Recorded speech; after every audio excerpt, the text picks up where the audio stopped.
All right, let's just jump right in. We all know this cover, right? That mischievous grin, that ridiculously tall hat.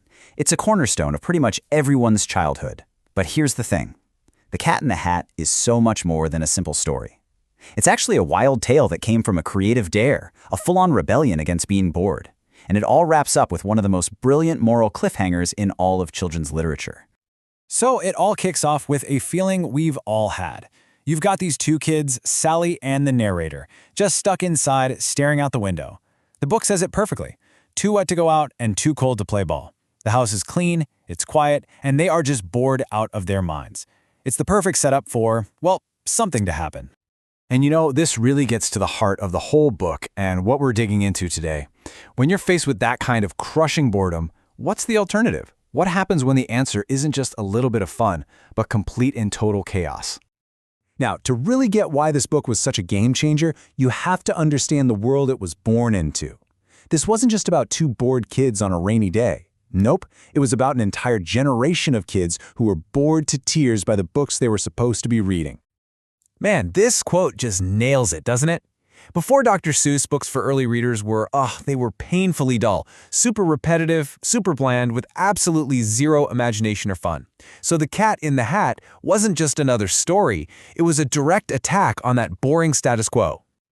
And get this is the incredible challenge Dr. Seuss was working with.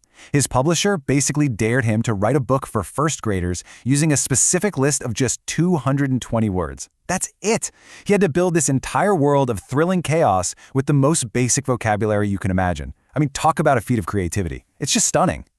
So out of this insane creative challenge, an absolute icon was born. Because right into the middle of that super quiet, super boring house walks the agent of chaos himself. And then, all of a sudden, boom, there he is, the Cat in the Hat. He doesn't knock, he doesn't ask permission, he just appears, sizes up the whole situation, and immediately offers a solution. Lots of good fun. That is funny. But of course, not everyone's on board with this plan. The family fish, who is basically the voice of adult supervision, the little voice of reason, he is having none of it. He immediately tells the cat to leave. And boom, right there, the central conflict is set up. The cat's chaotic fun versus the fish's demand for order.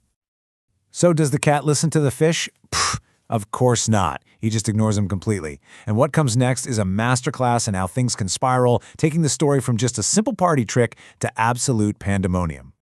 It starts out pretty small. The cat balances the very nervous-looking fish on his umbrella, then adds a book, a cup, and he's doing all of this while standing on a ball. I mean, just look at the kids' faces. They are completely captivated. A little worried, sure, but they are definitely not bored anymore. And the cat's just getting started. He says, but that is not all. Oh no, that is not all. With every new thing he adds, a cake, a toy ship, some milk on a dish, the tension just gets higher and higher. The balancing act gets more and more unbelievable, and the kids are just frozen, watching it all unfold.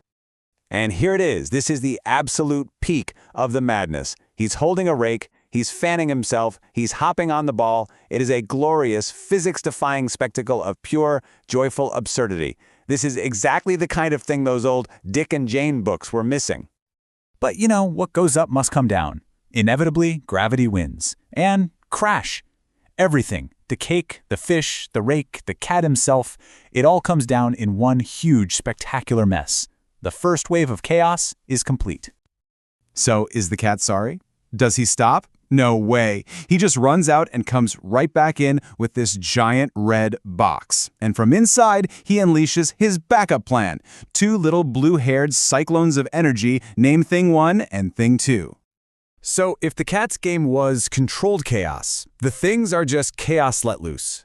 They just explode into the room, flying kites, bumping into walls, and then they cross a line.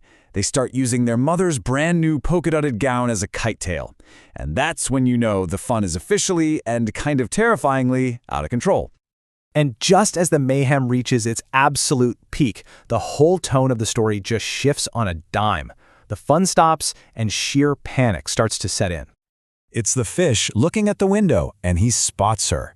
The ultimate deadline. I mean, those are the words every kid dreads hearing when they've made a mess. The clock is officially ticking, and the stakes could not be any higher.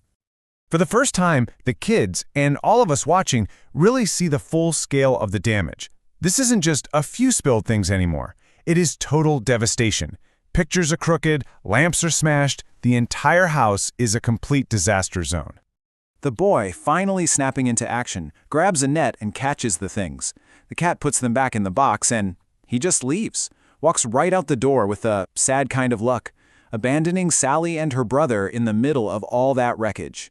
This is the absolute low point. The fun is over, the guy who started it all is gone, and they are about to face the music all alone. But hey, this is a Dr. Seuss story, right? So just when all hope seems totally lost, there's one final magical twist. It restores order, but it also leaves us with a really fascinating question. Just as the kids are panicking, who walks back through the door? The cat. And this time, he's not here to play. He's riding this bizarre, multi-armed cleaning machine. He's come back to fix his own mess. And just like that, with a whir and a spin, the machine snatches up everything. The cake, the rake, the gown, the ship, the house is put back in perfect order in just a few seconds. The consequences are magically erased. The cat gives a final tip of his hat, and then he vanishes for good. And not a moment too soon. The front door opens, and in walks Mother. She looks at her two perfectly quiet children in her perfectly clean house and asks them, "Did you have any fun? Tell me, what did you do?" And that right there, that is the genius of this ending. The book doesn't give you an answer. It leaves the children, and us, with the ultimate dilemma. Do you tell the truth about the incredible, chaotic adventure you just had? Or do you protect that secret, magical world by simply saying nothing? It's a question about the line between imagination and honesty, between the world of adult rules and the private world of children. So I'll just leave you with that thought. What would you do?